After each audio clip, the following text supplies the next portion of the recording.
Download aplikasi Tarbiyah Sunnah di handphone Anda. Tersedia di Google Play dan App Store. Bismillahirrahmanirrahim. Assalamualaikum warahmatullahi wabarakatuh. Alhamdulillahilladzi ba'atha fil ummiyina rasula minhum يتلو عليهم آياته ويزكيهم ويعلمهم الكتاب والحكمة وإن كانوا من قبل لفي ضلال مبين وأشهد أن لا إله إلا الله الملك الحق المبين وأشهد أن محمدا عبده ورسوله صادق الوعد الأمين والصلاة والسلام على أشرف الأنبياء والمرسلين وعلى آله وأصحابه أجمعين ومن تبعهم بإحسان إلى يوم الدين وبعد. Anak-anakku sekalian, para santriwan, santriwati di Ma'had Sabilur Rasyad Soreang, Kabupaten Bandung. Ya Allah muliakan juga para pendengar Radio Tarbiyah Sunnah. Kembali kita berjumpa untuk mengangkat tema ilmu tanpa amal. Pertemuan-pertemuan yang lalu kita sudah jelaskan wajibnya kita mengamalkan ilmu. Umumnya orang yang sudah dapat ilmu mestinya idealnya dia soleh, dia beriman dan beramal soleh. Ilmunya melahirkan keimanan dan mendorong dia untuk mengamalkan, lalu lahirlah ibadah dan amal soleh. Tapi ternyata tidak semua makhluk berilmu soleh. Tidak semua orang yang dapat ilmu juga dapat hidayah. Dan banyak contoh dalam kehidupan. Dari zaman baheula sampai sekarang, sampai hari kiamat, akan tetap ada orang yang pintar, faham agama, faham syariat, tetapi dia kufur, fasik, atau zalim. Ada. Berkata Imam Ibnu Qayyim rahimahullahu ta'ala dalam kitab Miftahud Daris Sa'adah. Kata beliau, al-ilmu la yastaljimul hidayah. Wa kathiran ma yakunu dhalal an amdin wa ilmin la yashukku sahibuhu fihi. Bal yu'thiru dhalal wal kufr wa huwa alimun biqabhi wa mafsadatihi. Ilmu ini tidak selalu melahirkan hidayah. Bahkan banyak orang yang sesat secara sengaja berdasarkan ilmu. Orangnya tak ragu-ragu tentang kebenaran dari sesuatu, tapi dia lebih memilih kesesatan ataupun kekufuran, padahal tahu buruk dan jelek atau bahayanya kesesatan tersebut.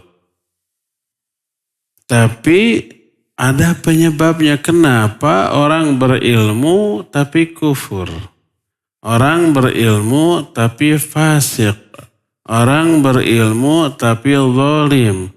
Orang berilmu sengaja bertolak belakang amalnya dengan ilmunya. Nanti ada beberapa penyebab. Jangan sampai kita kayak begitu. Jangan sampai kalian seperti itu, belajar di sini tentang akidah, tentang tauhid, tentang kebaikan, kebenaran untuk diamalkan. Belajar tentang keburukan, kejahatan untuk dijauhi. Tapi ternyata setelah berilmu kita bertolak belakang amal dengan ilmu. Ini ada beberapa contoh. Imam Ibnu Qayyim menyatakan wa hadza syekhud dhalal wa da'il kufr wa imamul fajarah. Ini ada tokoh gurunya kesesatan, pengajak kepada kekufuran, imam dari kedurhakaan. Siapa? Iblis. Iblis musuh Allah. Apakah iblis tahu bahwa Allah itu ada? Tahu. Dialog ngobrol langsung dengan Allah. Tahu nggak bahwa Allah itu esa? Tahu. Tahu nggak Allah itu pencipta? Tahu. Tahu nggak menentang perintah Allah berakibat Allah murka dan diazab? Itu tahu. Sampai ketika Allah mengutuk dia. Apa kata iblis? Qal rabbi fa'anzirni ila yaumi yub'atsun. Ya Allah, beri waktu saya sampai hari kebangkitan.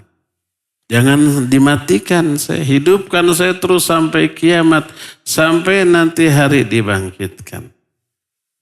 Jadi iblis dialog langsung dengan Allah. Beriman, pastilah beriman. Tahu bahwa Allah ada, Allah pencipta. Kedua, tahu nanti akan ada hari kebangkitan. Tahu Allah itu bersumpah. Walaqad dzara'na li jahannama katsiran minal jinni wal ins. Kata Allah, pasti akan aku penuhi neraka jahanam dari kebanyakan bangsa jin dan manusia. Tapi kenapa iblis itu memilih kesesatan, kekufuran, walaupun tahu konsekuensinya nanti akan kekal di dalam neraka selama-lamanya. Maka kekufuran iblis bukan kufur jahal, tapi disebutnya kufur inad. Inad itu menentang apa yang diyakini kebenarannya. Tahu ini benar, sengaja ditentang. Ini contoh iblis. Kenapa iblis demikian? Nanti kita ungkit penyebabnya. Jangan sampai penyebabnya itu kita miliki. Kedua, kaum terdahulu yang durhaka yang Allah hancurkan. Seperti kaum Thamud, kaum Ad. Itu mereka tahu bahwa nabi yang diutus kepada mereka itu betul-betul nabi. Apa yang didakwahkan kepada mereka itu benar, harus diikuti. Tapi mereka sengaja menentang. Tahu konsekuensinya itu durhaka, diazab. Allah berfirman dalam Al-Quran, di antaranya surah Fussilat ayat 17. Kata Allah, wa amma thamuda fahadainahum fastahabbul ama 'alal huda.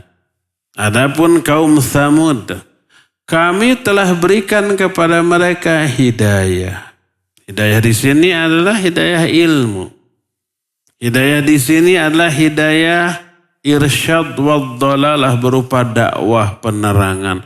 Mereka faham, mengerti isinya dan tahu konsekuensinya bila ditentang. Tapi fastahabbul ama 'alal huda.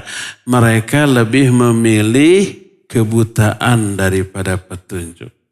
Lebih memilih kesesatan daripada kebenaran. Ketika menjelaskan ayat ini berkata Imam Ibnu Qayyim, yakni bayyana lahum wa arafnahum fa'araful haqqa wa tayaqqanuhu wa atharul ama alaihi fakana kufru haula kufru inadin. Mana ayat ini? Kata Allah, kami telah jelaskan kebenaran kepada mereka. Kami perkenalkan kebenaran kepada mereka. Mereka mengetahuinya. Mereka memahami dan meyakini ini benar. Tapi mereka lebih memilih kesesatan. Maka kufurnya mereka bukan karena kebodohan, tapi karena penentangan. Termasuk si Fir'aun tuh. Didatangi oleh Nabi Musa. didakwahi. Fir'aun mengerti, faham, dan yakin Nabi Musa ini benar. Apa yang disampaikan oleh Nabi Musa ini wahyu dari Allah. Kata siapa Fir'aun mengakui? Allah yang mengatakan. Allah menjelaskan itu dalam Al-Quran seperti surah Al-Isra ayat 102. Kata Allah, berkata Nabi Musa kepada si Fir'aun, "Laqad alimta ma anzala haula illa rabbus samawati wal ard basair wa inni la'adhunnuka ya Fir'aun mathbura." Kata Nabi Musa, "Kenapa kamu menentang hai Fir'aun? Laqad alimta, padahal engkau sudah tahu, ma anzala haula illa rabbus samawati wal ard. Tidak ada yang menurunkan apa yang aku sampaikan kepadamu kecuali penguasa langit dan bumi." Kamu tahu, ini wahyu dari Allah, penguasa langit dan bumi. Tapi kenapa kamu menentang? Makna dari ayat ini, kata Imam Ibnu Qayyim, makna la'adhunnuka ya Fir'auna mathbura, aku yakin kamu mathbura, makna mathbura halika, kamu akan binasa. Karena apa? Karena penentangan terhadap sesuatu yang kamu yakini kebenarannya. Diterangkan tentang salah satu sebab kenapa si Fir'aun menentang dakwah Nabi Musa yang diyakini kebenaran. Allah terangkan dalam surah An-Nahl ayat 14. Kata Allah, "Falamma ja'athum ayatuna mubsiratan qalu hadha sihrun mubin. Wajahadu biha wastaiqanatha anfusuhum zulman wa uluwa fanzur kaifa kana aqibatul mufsidin." Ketika datang kepada si Fir'aun ayat-ayat kami secara gamblang, jelas, jentre, atra, eces, jelas itu. Mereka mengatakan, oh ini sihir yang hebat. Mengatakan sihir itu sekedar menutupi keyakinannya. Wajahadu biha, si Fir'aun dan bala tentaranya menentang isi dakwah Nabi Musa. Wastaiqanatha anfusuhum, padahal hati-hati mereka meyakini ini benar, tapi sengaja ditentang. Kenapa? Zulman wa uluwa, karena kezaliman dan karena kesombongan. Ini dua di antara sebab orang menentang ilmu yang diyakininya. Pertama zalim, kedua sombong, takabur, merasa diri tinggi. Berkata Imam Ibnu Qayyim ketika menjelaskan ayat ini, fa akhbara subhanah anna takdzibahum wa kufrahum kana an yaqinin zulman wa uluwa la jahla. Di dalam ayat ini Allah mengabarkan bahwa si Fir'aun mendustakan dan kufur itu berdasarkan keyakinan tentang benarnya dakwah Nabi Musa. Bukan karena kebodohan, bukan karena tidak tahu. Terus apa tuh penyebabnya? Karena kezaliman dan kesombongan. Makanya Allah menyatakan, menghibur Nabiullah Musa dan menghibur para nabi yang lainnya yang dakwahnya itu ditentang oleh umatnya. Apa kata Allah dalam surah Al-An'am 33? Allah menyatakan, qad na'lamu annahu la yahzunuka alladhina yaqulun fa innahum la yukadzibunaka walakinna adh-dhalimina bi ayatillahi yajhadun. Kami tahu bahwa perkataan orang-orang kafir itu membuat kamu sedih, sumpek, sempit, kecewa. Apa kata Allah? Fa innahum la yukadzibunaka. Sebenarnya mereka tidak mendustakan kamu. Karena rata-rata para nabi itu dikenal oleh umatnya sebagai orang yang paling jujur pada zamannya. Jadi pas mendakwahkan kebenaran didustakan bukan mendustakan kamu. Tapi karena kezaliman mereka mengakibatkan mereka menentang ayat-ayat kami. Berkata Ibnu Abbas juga Qatadah, ya'lamuna annaka Rasulullah walakin yajhadun. Mereka mengetahui kamu itu utusan Allah tapi mereka menentangnya. Termasuk di zaman Nabi SAW ada ahli kitab dari kalangan Yahudi dan Nasrani, pendeta-pendeta mereka. Ketika datang dakwah disampaikan Quran, para ahli kitab itu tahu ini benar. Bahwa Nabi Muhammad SAW itu Nabi akhir zaman itu benar. Tahu, berilmu, faham, yakin. Tapi ditentang. Kenapa? Nanti ada sebab yang Allah terangkan dalam Al-Quran. Dalam surah Ali Imran 70-71 Allah menyatakan, Ya ahlal kitab, lima takfuruna bi ayatillah wa antum tashhadun. Tuh. Ya ahlal kitab lima talbisunal haqqa bil batil wa taktumul haqqa wa antum ta'lamun. Hei ahlul kitab, kenapa kalian kufur kepada ayat-ayat Allah padahal kalian menyaksikan benarnya ayat-ayat Allah ini? Hai ahli kitab, kenapa kalian campur adukan antara hak dan batil dan menyembunyikan kebenaran padahal kalian tahu ini kebenaran? Jadi maksudnya kata Imam Ibnu Qayyim, takfuruna bil Qur'an wa min jabihi wa antum tashhaduna bi sihhatihi annahu al-haq. Fakufrukum kufru inadin wa juhudin an ilmin wa syuhudin la an jahlin wa khafa. Kenapa kalian kufur kepada Quran dan kepada orang yang membawa Quran? Padahal kalian menyaksikan kebenaran Quran ini. Bahwa ini dari Allah. Kufur kalian kufur inad dan juhud. Kufur menentang padahal tahu tentang kebenaran.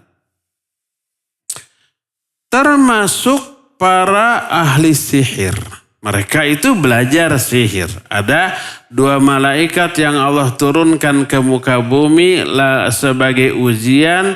Lalu oleh Allah diperintahkan untuk mengajarkan sihir sebagai fitnah. Ada yang tahu nama 2 malaikat ini siapa? Habil dan Qabil? Bukan. Siapa? Harut dan Marut. Dalam Al-Quran ada ya. Dalam surah Al-Baqarah.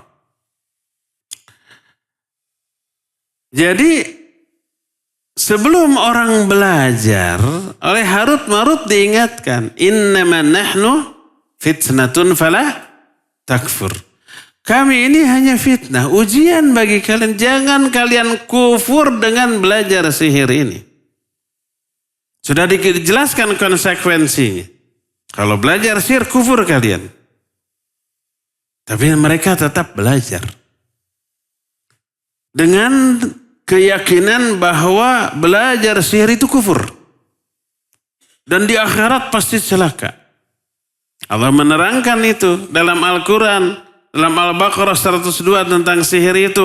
Apa kata Allah? وَلَقَدْ عَلِمُوا لَمَنِ اشْتَرَاهُ مَا لَهُ فِي الْآخِرَةِ مِنْ خَلَاقَ. Mereka para ahli sihir yang belajar sihir tahu siapa yang belajar sihir gak akan bahagia di akhirat. Gak akan dapat apa-apa di akhirat. Maknanya kata Imam Ibnu Qayyim, ay alimu anna man akhadha sihra wa qabilahu la nasiba lahu fil akhirah.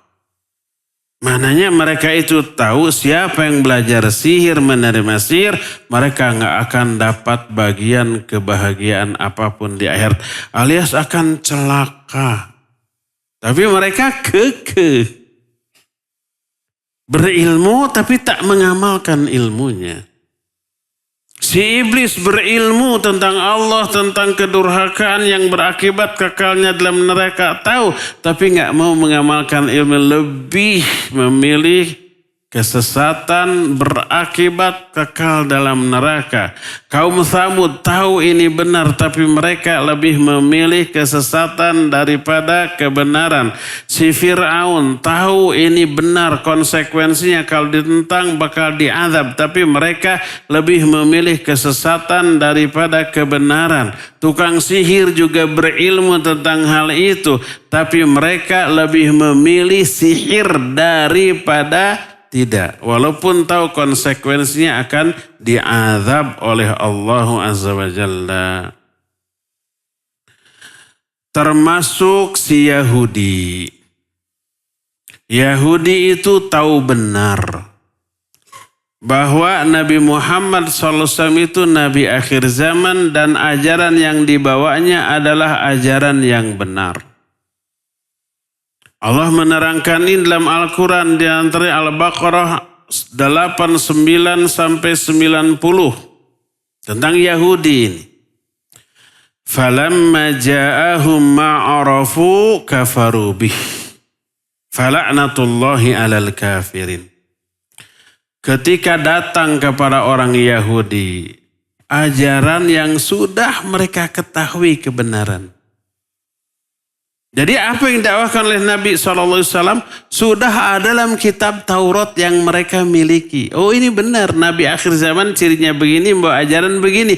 Tahu, pas Nabi datang menyampaikan, mereka tahu ini benar. Kata Allah, falamma ja'ahu ma'arafu, ketika datang kepada mereka ajaran yang sudah mereka ketahui kebenarannya, kafaru bih, mereka kufur. Kufurnya itu berdasarkan ilmu. Ini tahu benar tapi sengaja ditentang. Fala'natullahi 'alal kafir. Maka laknat Allah tertimpa kepada orang-orang kafir. Sampai pada ayat bi'sa mashtarau bihi anfusahum ayyakfuru bima anzalallahu bagyan ayyunazzalallah min fadlihi 'ala man yasha'u min ibadihi.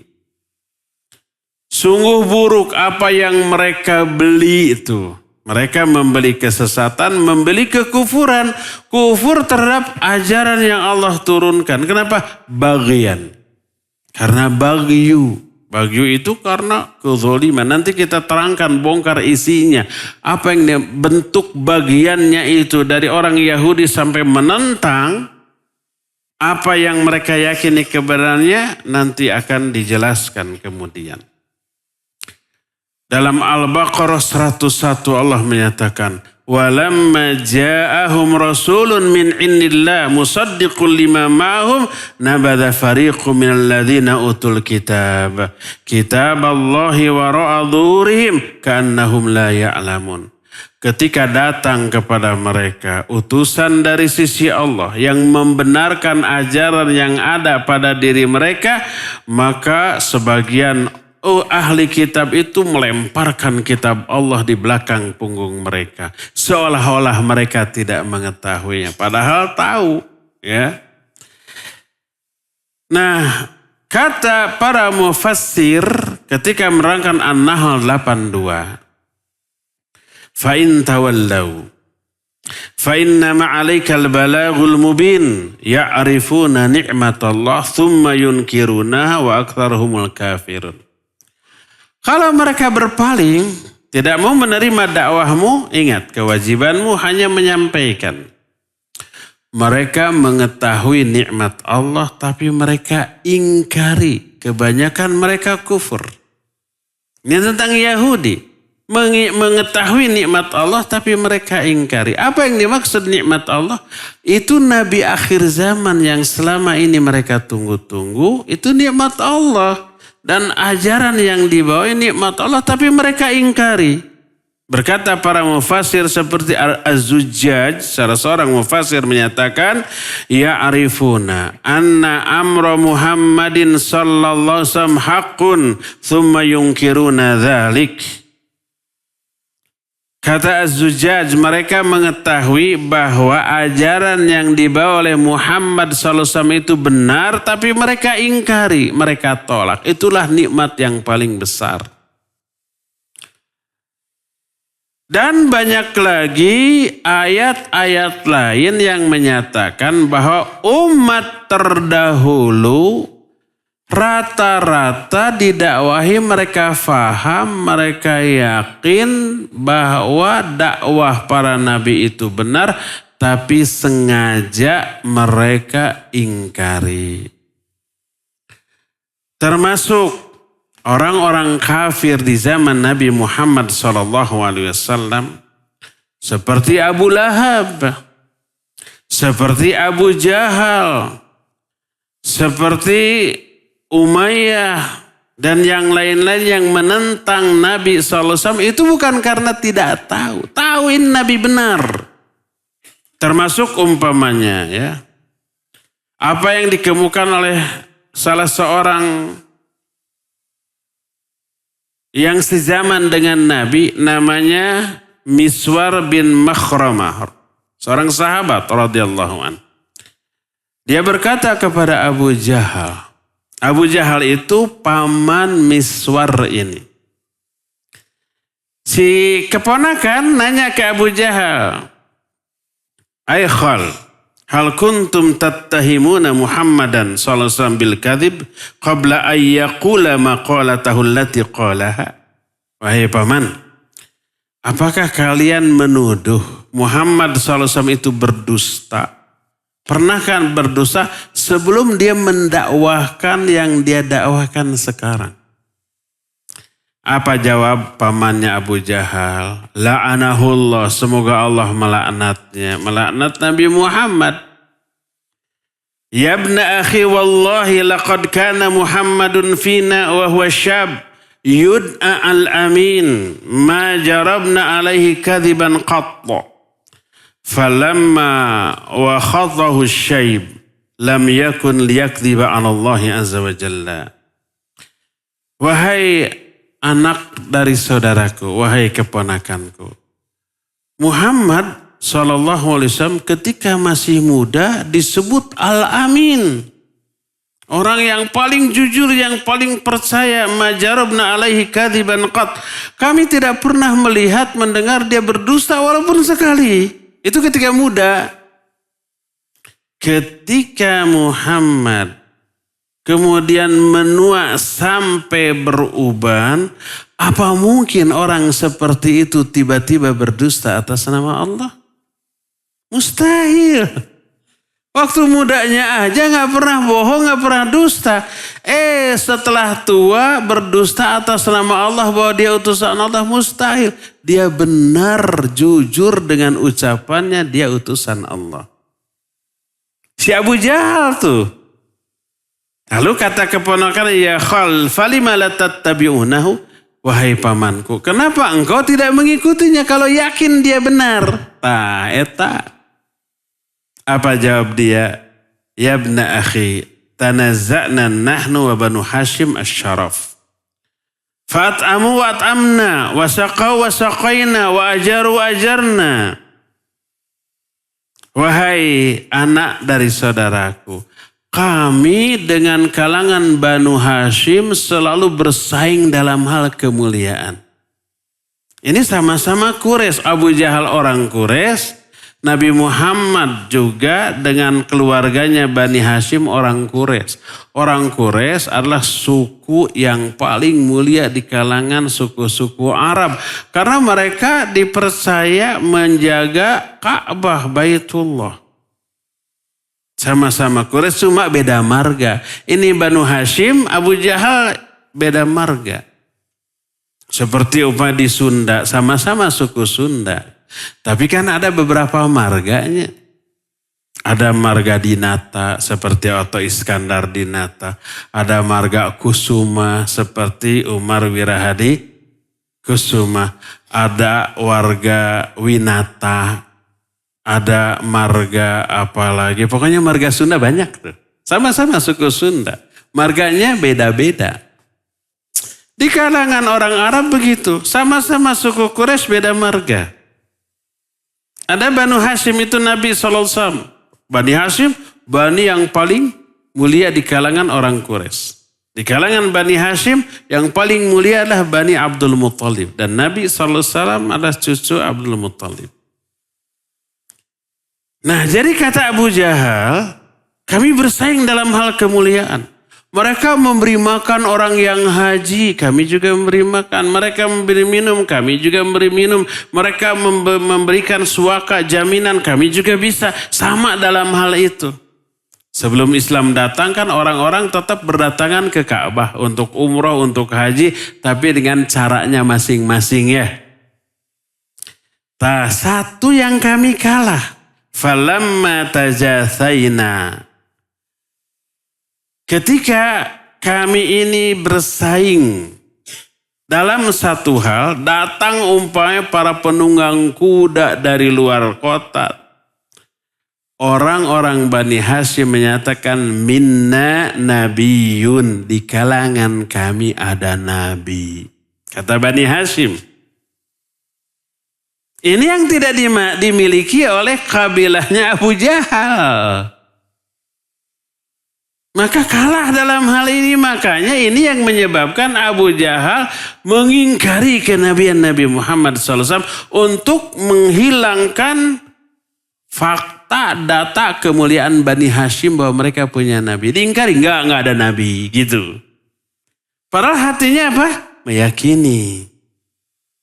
Karena itulah maka keingkaran Abu Jahal bukan karena ketidaktahuan.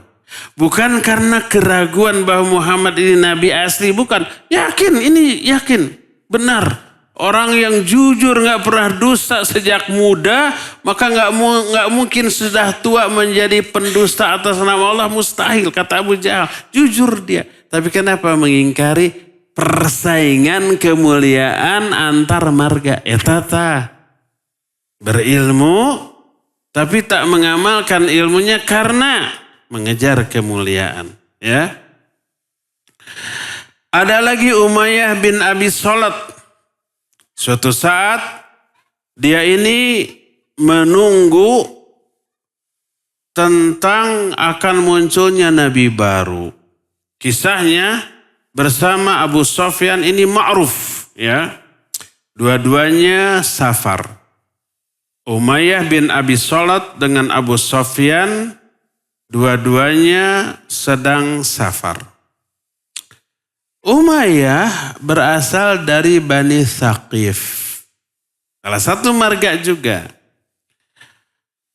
Kemudian muncul berita bahwa nabi yang mereka tunggu-tunggu itu sudah datang. Yaitu Muhammad bin Abdullah bin Abdul Muttalib. Lalu dilihat ciri-cirinya, benar. Orangnya jujur, orangnya baik, suka menolong. Kata orang Soreang mah, taya cawaden. Tidak ada cawaden, tidak ada hal yang tercela. Benar. Disebut, summa lamma tayaqqanahu wa arafa sidqahu. Setelah dia melihat, meyakini ini benar, ini jujur. Dia berkata, la uminu binabiyyin min ghairi thaqifin abadan. Saya tidak pernah akan beriman kepada seorang nabi yang bukan berasal dari Bani Thaqif. Walaupun tahu ini nabi itu benar, jujur, diyakini, tanda-tandanya jelas, tapi bukan dari kalangan Bani Thaqif. Akhirnya apa yang terjadi? Ditolak, ingkar, kemudian dikufuri. Padahal yakin ini nabi yang sebenarnya. Sampai ada satu syair yang dibuat oleh Umayyah bin Abi Salat, yang ucapannya itu dibenarkan oleh Nabi SAW, tapi riwayat ini sayang dhaif. Yaitu ketika Umayyah bin Abi Salat ini membuat syair tentang malaikat pemikul arsy. Ada berapa malaikat yang memikul arsy? Ada berapa? 10. Oh, masa 10? Mana ayatnya? Wa yahmilu arsya rabbika fawqahum yawma idzin thamaniya. Surah apa? Al-Haqqah. Wa yahmilu arsya rabbika fawqahum yawma idzin thamaniya. Yang memikul arsy pada hari itu ada 8 malaikat. Pada hari kiamat nanti. Karena ketika kiamat terjadi, sangkakala ditiup, goncang ini alam. Langit, bumi hancur. Nah, arsy Allah tidak, dipikul oleh 8 malaikat. Nanti itu pada hari kiamat. Adapun sekarang, berapa malaikat yang memikul arsy, nggak ada keterangan. Yang sahih, tapi ada satu bait syair yang dibikin oleh Umayyah bin Abi Salat bahwa arsy Allah dipikul oleh 4 malaikat. Satu malaikat berupa orang yang kekar. Kedua oleh malaikat yang berbentuk singa yang besar. Ketiga yang berbentuk burung besar, mungkin burung Garuda, Raja Wali kayak gitu. Dan yang keempat dalam bentuk thur atau sapi jantan yang kuat. Ini ada. Lalu oleh Nabi SAW, qad sodako, benarlah omongannya. Tapi hadis ini dhaif sanadnya. Maka sebagian ulama menyatakan karena masalah pemikul arsy ini adalah perkara gaib, nggak boleh didasarkan kepada hadis yang dhaif. Harus hadis sahih atau Al-Quran. Kalau hadis dhaif nggak bisa dijadikan sandaran. Tapi Umayyah bin Abi Salat ini meyakini kebenaran kenabian Muhammad SAW beserta dakwahnya, tapi ditentang karena apa? Bukan berasal dari suku bangsanya yaitu Bani Thaqif. Contoh lain, seorang raja Romawi namanya siapa? Heraklius. Bukan Hercules, bukan. Beda zaman, beda tempat. Kalau Heraklius mah raja Romawi, kalau Hercules mah Yunani. Beda zaman, Hercules mah itu mah fiktif ya. Kalau Heraklius benar ya. Heraklius mah diyakini anak dewa Zeus gitunya, dewanya aja sudah nggak benar. Dan bukan raja. Kalau Heraklius penguasa Romawi. Heraklius meyakini kebenaran kenabian Nabi Muhammad SAW. Ketika orang Yahudi datang kepada Heraklius menyampaikan 9 ayat. Lalu menyampaikan ada nabi baru untuk memprovokasi, nanti ada nabi baru yang ngaku nabi, nggak benar itu. Tapi ternyata Heraklius meyakini, maka fa'akhbarahum biha. Orang-orang Yahudi itu mengabarkan kepada Heraklius dan bala tentara tentang dakwah Nabi Muhammad SAW. Pas ternyata ketika datang utusan, sampai-sampai diciumnya itu utusan, dan Nabi SAW pernah berjumpa dengan Heraklius dan dicium tangannya lalu berkatakan, nasyhadu annaka nabi, kami bersaksi bahwa engkau adalah seorang nabi. Lalu Nabi SAW bertanya, fama yamnaukum an tattabi'uni, lalu apa yang menghalangi kalian untuk mengikuti aku? Apa jawab Heraklius?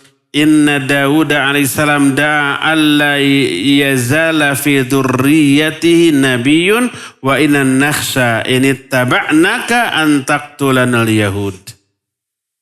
Karena Nabi Daud dulu pernah berkata, pernah berdoa, jangan sampai seluruh nabi itu harus turunan Nabi Daud, harus dari kalangan Bani Israel.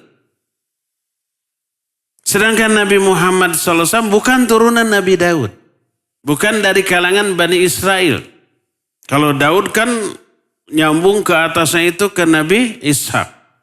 Ishak, Yakub anaknya, Yusuf, Ayub, Syuaib, Harun, Musa, Ilyasa, Zulkifli, Daud baru. Itu beberapa generasi, 10 generasi. Baru Sulaiman, Ilyas, Yunus, Zakaria, Yahya, Isa. Udah. Nabi Muhammad itu bukan turunan Nabi Daud. Bukan turunan Nabi Ishak, tapi turunan Nabi Ismail, beda jalur. Nah, kata Heraklius, Nabi Daud pernah berdoa jangan sampai kenabian keluar dari turunannya. Wa inna nakhsha, kami khawatir ini taba'naka, kalau kami mengikuti engkau antaktulanal Yahud, nanti orang Yahudi membunuh kami, memerangi kami. Jadi takut diperangi oleh orang-orang Yahudi. Hadis ini sahih riwayat Imam At-Tirmidzi, Imam Ibnu Majah, Imam An-Nasai, Imam Ahmad dan yang lainnya. Al-Hakim juga menjelaskan dan menyatakan hadis ini sahih. Akan tapi sebagian ulama ada yang mendhaifkan hadis ini. Imam Ibnu Katsir juga menukil hadis ini dalam kitab tafsirnya. Tapi ini menjelaskan bahwa Heraklius tetap kufur padahal dia itu meyakini kebenaran Nabi Muhammad SAW. Ya. Nah, ini semua menjelaskan tidak semua orang yang berilmu mengamalkan ilmunya. Tidak semua orang yang meyakini satu kebenaran mengikuti kebenaran tersebut. Maka tak heran kalau di kalangan manusia ada yang berilmu tentang Allah, tentang syariatnya, tapi dia kufur atau bahkan maksiat, zalim, fasik, bertolak belakang antara ilmu dan amalnya. Berilmu tapi tidak beramal. Lalu apakah penyebab dari semua itu? Nah, adapun yang menjadi penyebab kenapa orang yang berilmu tapi amalnya bertolak belakang dengan ilmunya. Ada beberapa penyebab. Penyebab pertama adalah kibr atau ulu atau takabur atau sombong. Contoh yang nyata adalah si iblis laknatullahi alaih. Wa idh qulna lil malaikati isjudu li adama fasajadu illa iblis aba wastakbara wa kana minal kafirin. Ingat ketika kami berkata, sujud kalian kepada Adam. Para malaikat semua sujud kecuali iblis. Dia enggan. Kenapa? Takabur. Jadi penyebab utama iblis menentang keyakinan tentang kebenaran firman Allah adalah karena takabur. Merasa diri lebih tinggi dari Adam. Ketika ditanya, ma mana'aka an tasjuda idh amartuk? Apa yang menghalangi engkau untuk bersujud ketika aku perintahkan? Jawabannya lihat. Ana khairu minhu khalaqtani min nar wa khalaqtahu min tin. Aku lebih baik dari Adam. Sombong enggak? Sombong. Engkau ciptakan aku dari api, engkau ciptakan dia dari tanah. Api lebih baik dari tanah, kata si iblis. Sombong, takabur. Ini pula yang menyebabkan si Fir'aun menolak dakwah Nabi Musa. Wajahadu biha wastaiqanatha anfusum zulman wa uluwa.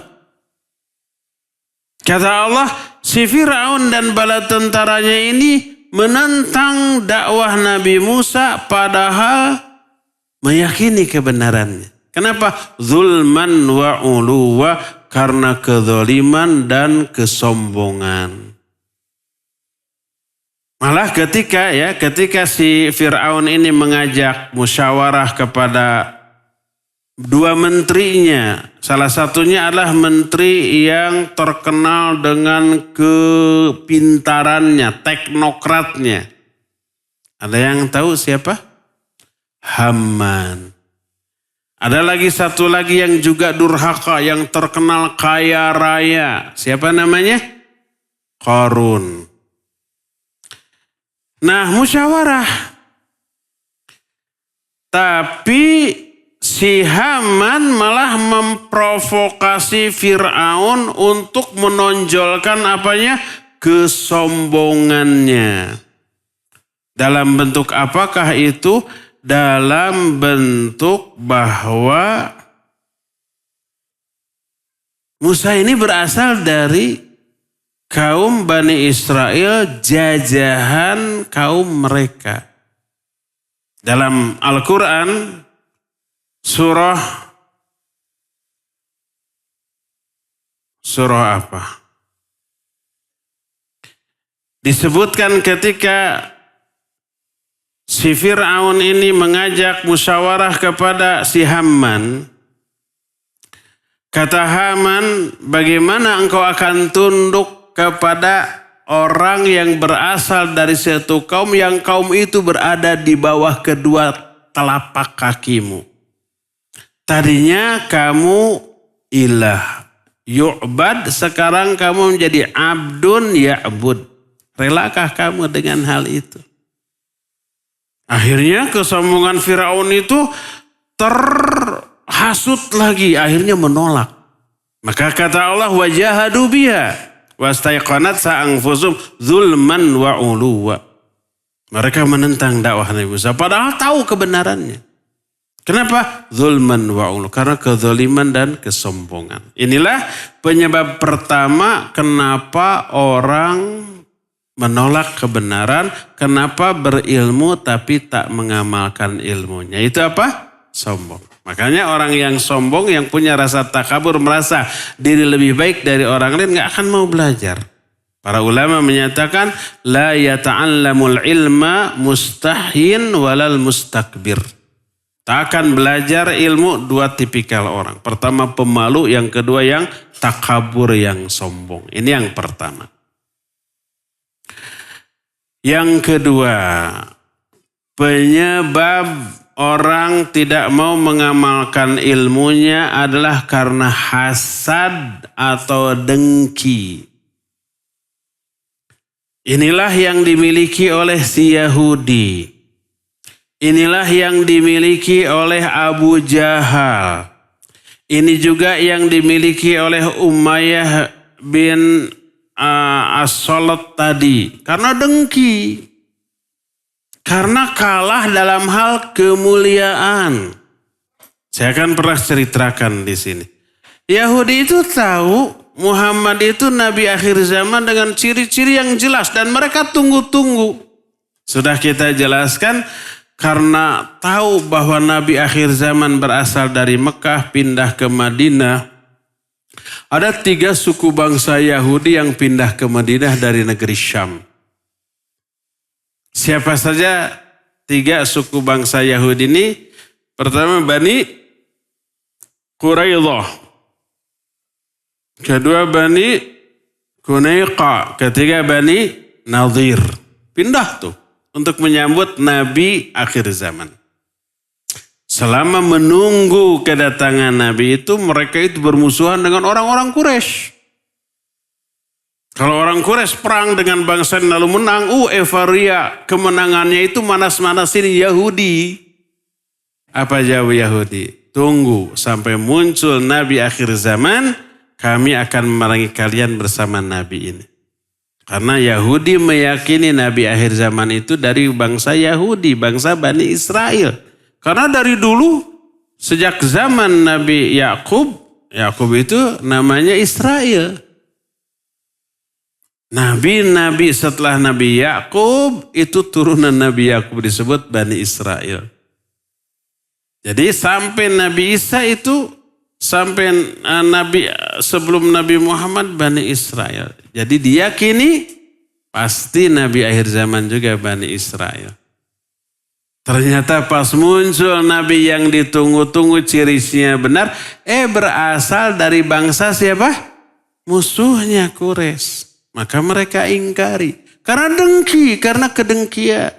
Gak mau mengakui gengsi. Dan juga dengki. Ya. Termasuk si Abu Jahal tadi. Dia bersaing dalam hal kemuliaan dengan Bani Hashim. Sama-sama merasa mulia, sama-sama tukang ngasih makan orang yang haji, ngasih minum, ngasih suaka. Pas ada kalangan Bani Hasyim yang mengatakan di kalangan kami ada Nabi. Nah ini kalah dia. Makanya diingkarilah Nabi tersebut. Walaupun hatinya meyakini. Termasuk Umayyah bin Abi Salt tadi. Kalau Nabi ini bukan dari Bani Thaqif, saya tidak mau beriman. Walaupun ini Nabi benar. Karena apa? Karena kedengkian. Inilah penyebab yang kedua dari kenapa orang menentang ilmu yang diyakininya. Kenapa orang tidak mau mengamalkan ilmunya. Yang pertama karena ketakaburan, kesombongan, merasa lebih tinggi. Yang kedua karena hasad, karena dengki. Makanya nanti dalam kitabul ilmi yang sedang kita bahas ada bab al-akhta allati yajibu hadruha.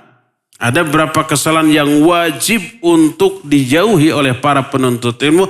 Yang pertama hasad. Lalu mu'allif rahimahullah yaitu Syekh Al-Utsaimin menyebut ada 10 bahaya hasad atau dengki. Seorang talibul ilmu tidak boleh memiliki rasa hasad, rasa dengki kepada sesama penuntut ilmu. Kepada ustadz, kepada guru. Atau kalau ustadz, ulama tidak boleh memiliki rasa dengki kepada sesama ulama. Karena ini berbahaya. Mempengaruhi ilmunya, mempengaruhi dakwahnya, mempengaruhi taklimnya kepada umat. Jadi inilah penyebab yang kedua kenapa orang tidak mau mengamalkan ilmu. Ketiga,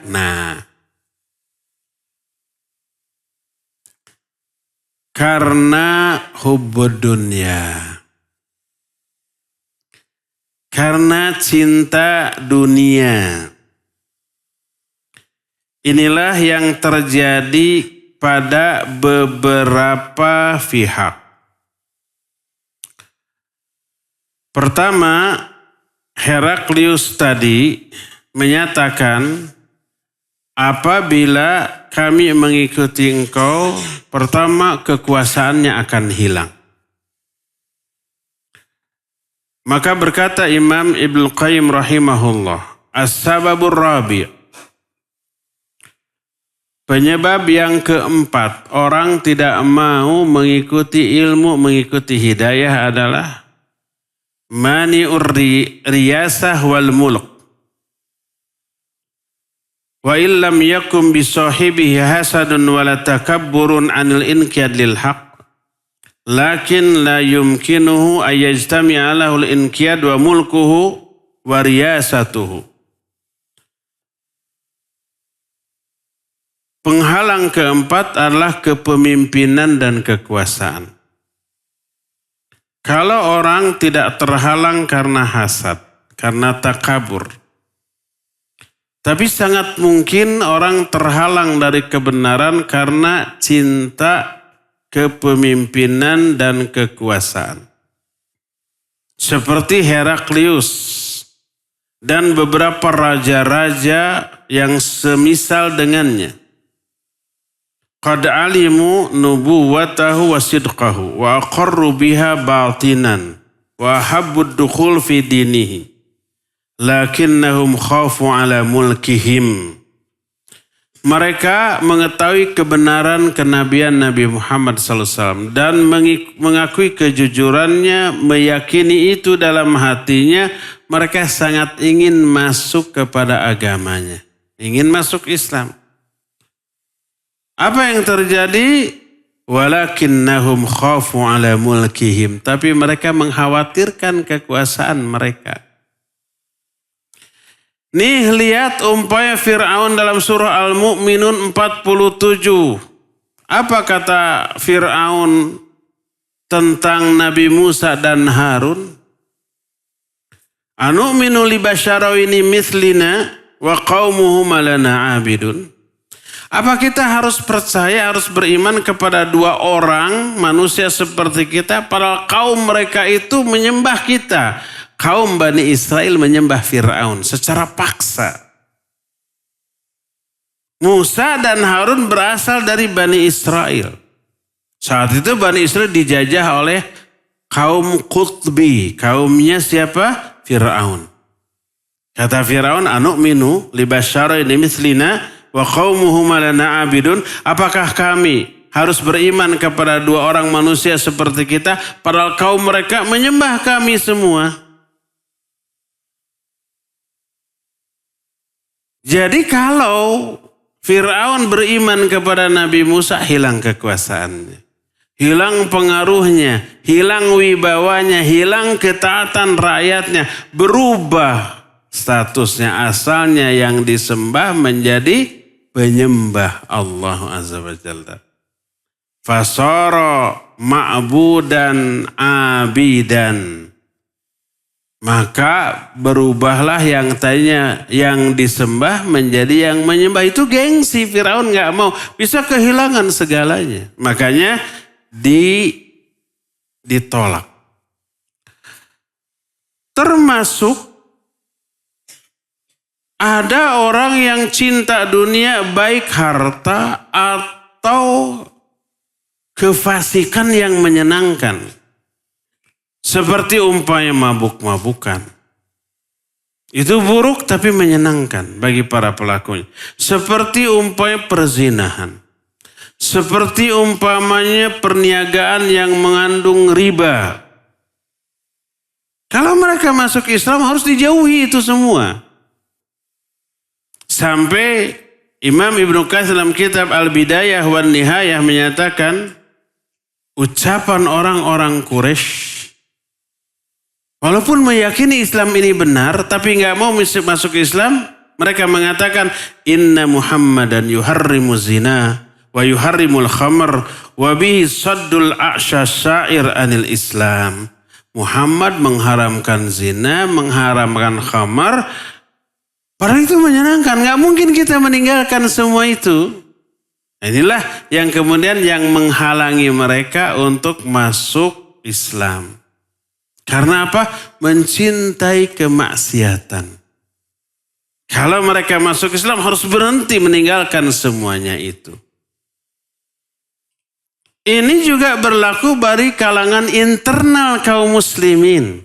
Ada orang-orang Islam yang memperoleh harta dari cara yang haram. Baik menjual nyanyian, menjual acting, kan gitu kan? Actingnya memain film atau sinetron yang mukhalafah dengan syariah. Jadi sumber. Ngaji terus mereka. Pas ngajinya ke kita, aduh haram semua itu harus ditinggalkan. Padahal itu sumbernya ya. Akhirnya belot lagi, mending ngaji ke ustadz yang membolehkan musik dan nyanyian. Padahal meyakini kebenarannya itu. Takut sumber pencahariannya hilang. Ini syahwat, ini hubus syahwat. Makanya Imam Ibnu Qayyim menyatakan as-sababul khamis, penyebab yang kelima seseorang menentang ilmu kebenaran yang mereka yakini, mani'us syahwah wal mal, penghalang berupa syahwat dan harta. Ada orang yang tadinya Islam kemudian murtad demi harta, demi orang, demi popularitas. Atau sebaliknya. Orang itu sudah Islam. Tapi kemudian dapat hidayah ngaji ke kita. Oh diharamkan ini, diharamkan itu. Wah sumber saya hilang.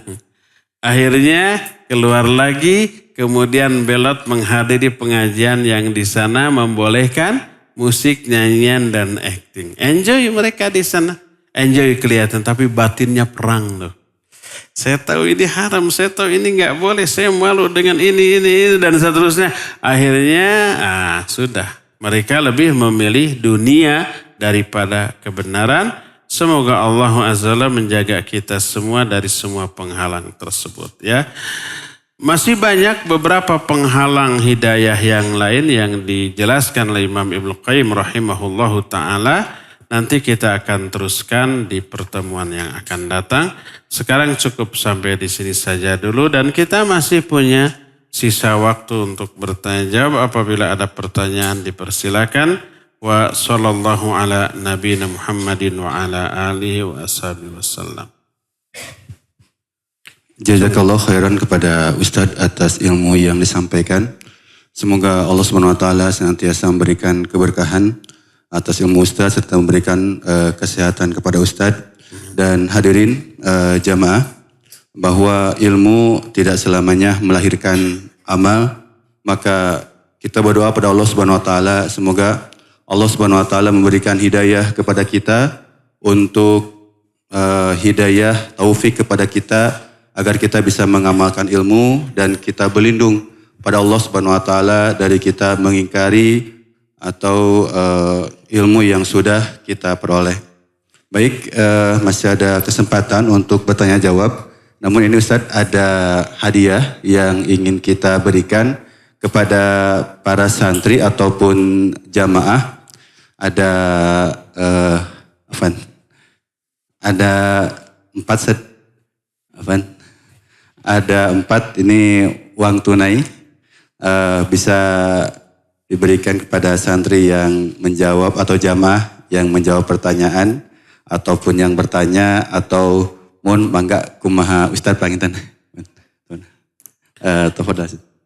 Cung, siapa yang mau bertanya? Antum tunjuk. Ada yang belum pernah boleh deh. Ihsan? Oh boleh. Ihsan, ada.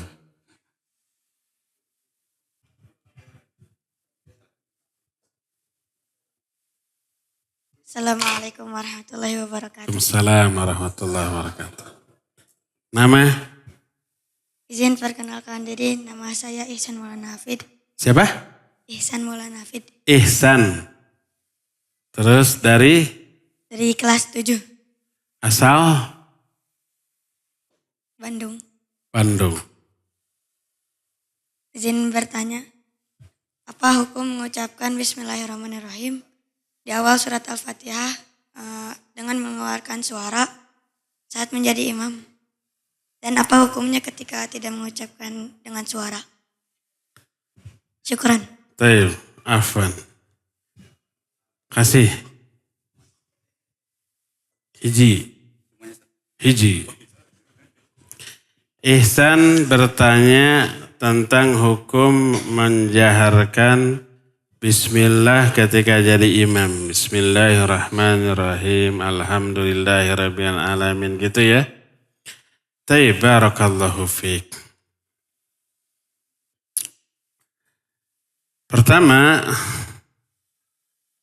ulama ikhtilaf tentang apakah Bismillah itu wajib dibaca atau tidak secara sir atau secara jahar.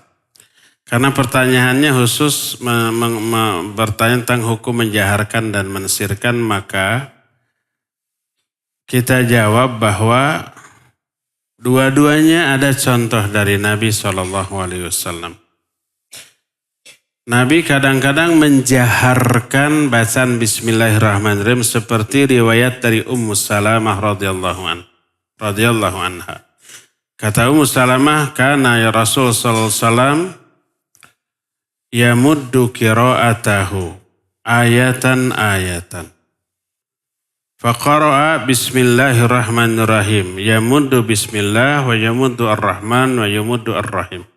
Beliau membaca Bismillahirrahmanirrahim, memanjangkan Bismillahnya, Ar-Rahmannya, Ar-Rahimnya. Lalu membaca Alhamdulillahirabbil alamin dan seterusnya.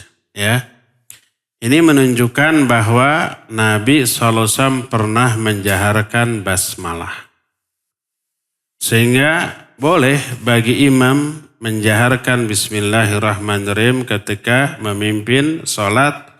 Baik dia sholat umpamanya menjadi imam atau sholat sendirian, sholat tahajud di rumah sendirian atau maghrib, isya, subuh karena ada uzur nggak bisa ke masjid lalu sholat sendirian di rumah lalu mengeraskan bacaannya lalu membaca Bismillahirrahmanirrahim dikeraskan, boleh nggak apa-apa. Boleh juga disirkan, dibaca tapi tidak dikeraskan. Berdasarkan hadis riwayat Imam Muslim, dikatakan kana Nabi sallallahu alaihi wasallam yabtadi'u sholatahu bitakbir wa qira'atahu bilhamdulillahi rabbil alamin. Nabi SAW memulai sholatnya dengan takbir dan memulai bacaannya dengan alhamdulillahi rabbil alamin. Maknanya bacaan pertama yang terdengar oleh makmum adalah alhamdulillahi rabbil alamin. Bismillahnya tidak terdengar. Nah lalu apakah baca enggak bismillah? Imam Malik menyatakan tidak baca. Ulama yang lain menyatakan baca tapi disirkan.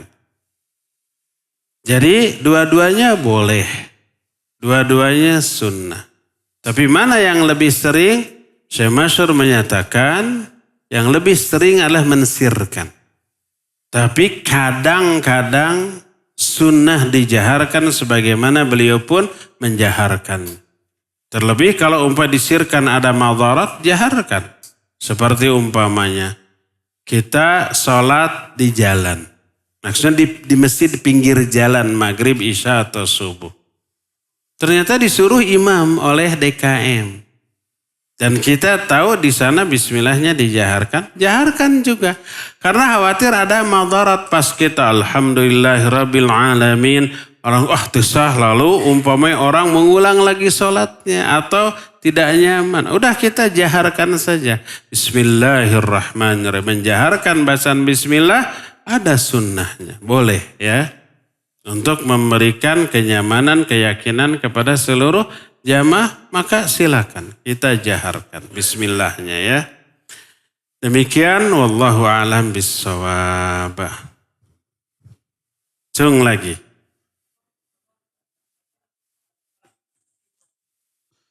Mangga yang belum. Kak Juki belum ya Kak Juki ya? Oh Kak Juki belum. Ini sering ngacung tapi belum sempat tertunjuk. Silakan Kak Juki. Bismillahirrahmanirrahim. Assalamualaikum warahmatullahi wabarakatuh. Assalamualaikum. Ismi Kazuki min Sabi' Alif. Sabi' Alif. Pasal Sabi' Alif. Alifnya itu apa? A. Kelas 7A. Terus. Ya Ustad, uridu as'al. Sami'tu hunaka man yakulu anna yataghanna yajuz madama la ya'rifu al-abda minal ibadah. Hal hadha sahih? Syukran ya Ustad. Kalian paham artinya tidak? Paham. Bari gigideg. Ari omongan paham, ari yana gigideg.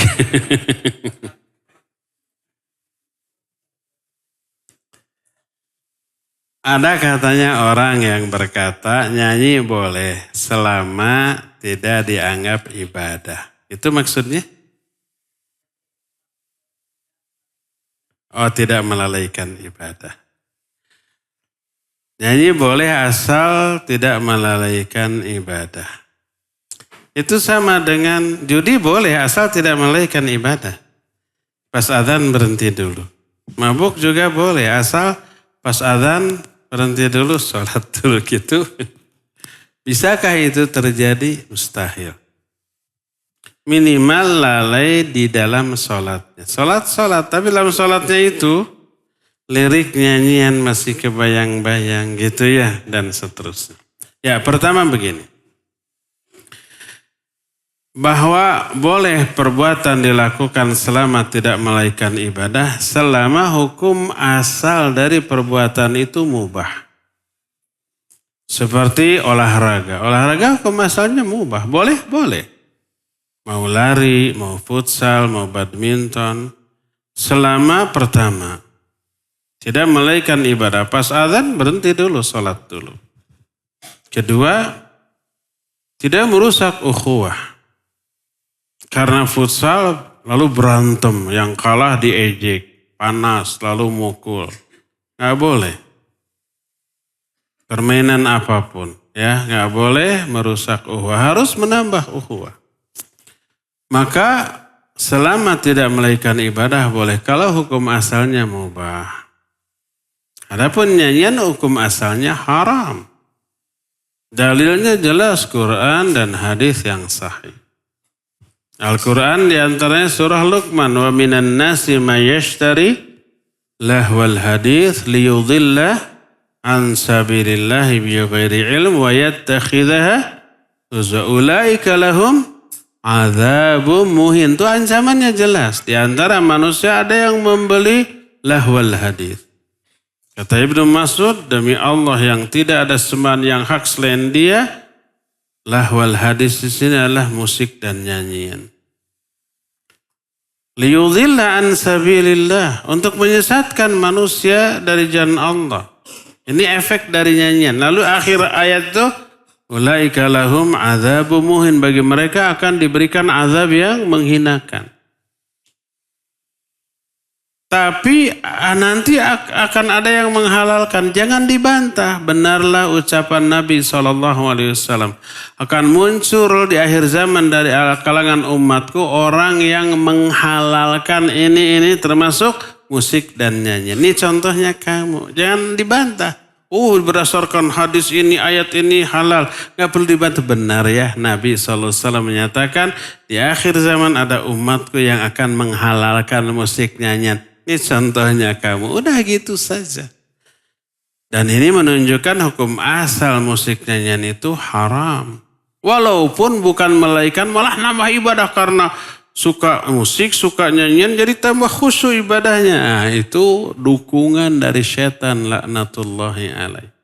Coba penyanyi. Ketika menyanyikan lagu dengan penghayatan sampai meremelek, ya enggak? Ekspresinya itu menunjukkan dia menghayati makna dari lagu yang dia bawakan, ya enggak? Itu tidak bisa dia lakukan di dalam sholat. Sholatnya enggak bisa khusyuk seperti itu, ya. Jadi perkataan dibolehkan selama tidak mengabaikan ibadah, kalau hukum asal dari perbuatan itu adalah mubah. Ngobrol-ngobrol mubah selama isinya yang baik-baik. Asal tidak melalaikan ibadah. Kalau azan berkumandang terus ngobrol bisa haram. Bisa berdosa karena melalaikan ibadah. Tapi kalau yang hukum asalnya haram, mau melalaikan ibadah mau tidak, maka tetaplah di dalam keharaman. Wallahu a'lam. Terus. Syukran jazakallah khairan atas jawaban yang disampaikan. Baik, yang berikutnya mungkin memberikan kesempatan pada barangkali ada bapak-bapak yang mau bertanya. Ini yang jauh-jauh mungkin sudah bawa pertanyaan. Oh iya, mangga silakan Pak Bilal. Kasih mic.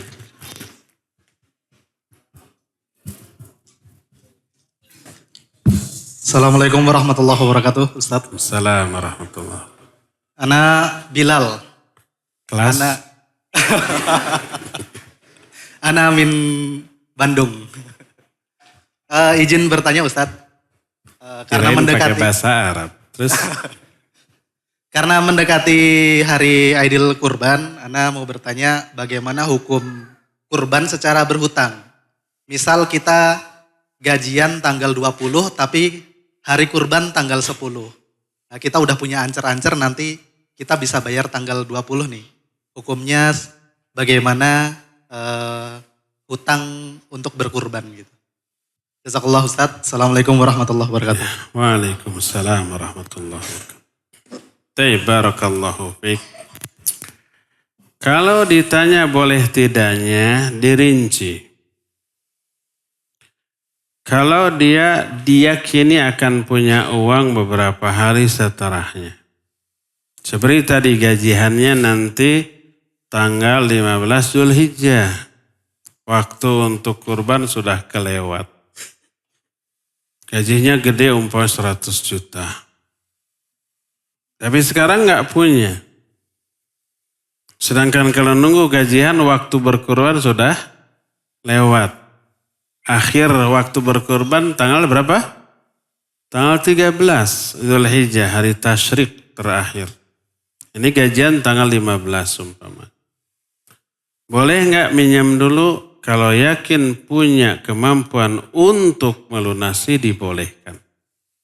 Atau ada tanah atau rumah yang mau dijual, sudah ada calon pembeli tapi transaksinya nanti tanggal 15. Boleh pinjam dulu. Nilai rumah itu ratusan juta. Kambing cuma beberapa juta. Boleh? Boleh. Tapi kalau umpamanya kita tidak memiliki andalan untuk melunasinya, maka tidak boleh berhutang. Walaupun hanya 3-4 juta pinjam, kapan bayarnya? Nggak tahulah, saya juga nggak kebayang. Jangan. Karena berhutang bagi dia satu tidak doruri. Kalau dia tidak memiliki kemampuan, jangan memaksakan diri. Nabi SAW hanya menyatakan, man kana lahu sa'ah wa lam yudhahi fala yaqrabanna musallana. Siapa yang punya kelapangan, kemampuan untuk kurban, tapi enggak menyembelih kurban, jangan duduk-duduk, jangan dekat-dekat tempat sholat kami. Itu bagi orang yang memiliki kemampuan, iya, terkena kewajiban. Adapun yang kalau enggak mampu, terus berhutang tapi enggak tahu bisa bayar apa tidak, enggak boleh. Itu termasuk berhutang yang tercela kalau memaksakan diri tanpa memiliki kemampuan untuk mengembalikan. Enggak boleh, jangan ya. Jadi kalau kasusnya seperti yang tadi ditanyakan, kita punya gaji 10 juta lebih, tapi keluarnya tanggal 15 Dzulhijjah, sedangkan ingin kurban, maka ya dibolehkan berhutang saat itu. Wallahu a'lam bishawab. Terakhir. Baik, tadi syukron ya kepada Kak Zuki dan juga yang lain yang sudah bertanya. Dan ini alhamdulillah di hari Rabu ini termasuk kita agendakan sebagai Yaumul Lugah, ya, hari berbahasa Arab. Kita ini santri supaya berbicara bahasa Arab. Alhamdulillah Kak Zuki sudah mempersiapkannya. Untuk pertanyaan ya yang boleh coba sekarang yang terakhir, syaratnya harus menggunakan bahasa Arab. Siapa ya? Salah. Ya, boleh boleh Fatih ya. Fatih boleh Fatih. Salah. Ya.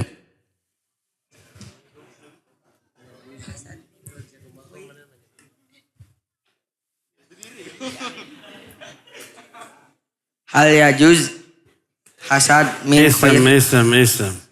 Ismi Fatih Al-Gomidi. Fasilitasi. Tasya. 6. Alif, ba, ta, sa atau Ba. ya? Ba. As-su'al.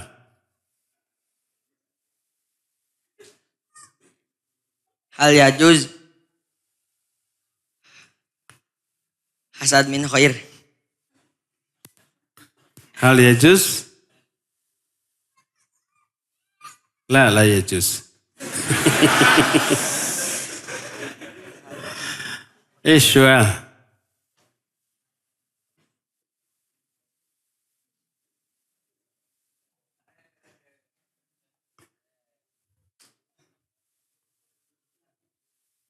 Hal yajuz hasan fi khair.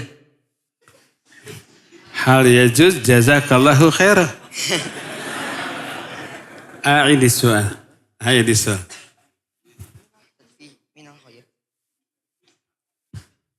Hal yajuz hasad fil khair.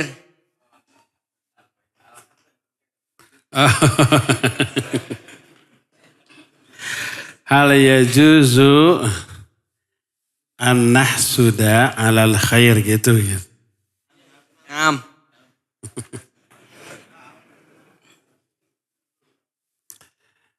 Tayyib, barakallahu fiik.